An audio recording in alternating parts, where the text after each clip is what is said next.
గా నుండెను. ఆయన తన ప్రజలకు బహు సంతానాభివృద్ధి కలుగజేసెను. వారి విరోధుల కంటే వారికి అధిక బలము దయచేసెను. తన ప్రజలను పగజేయునట్లును తన సేవకుల ఎడల కుయుక్తిగా నడుచున్నట్లును ఆయన వారి హృదయమును తిప్పెను. ఆయన తన సేవకుడైన మోషేను తాను ఏర్పరచుకున్న అహరోనును పంపెను.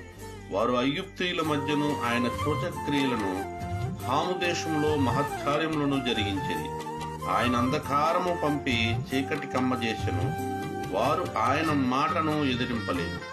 ఆయన వారి జనములను రక్తముగా మార్చెను.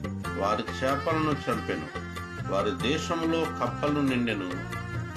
అవి వారి రాజుల గదుల్లోనికి వచ్చెను. వాక్యము దేవుడు దీవించి ఆశీర్వదించును గాక. ఆమేన్.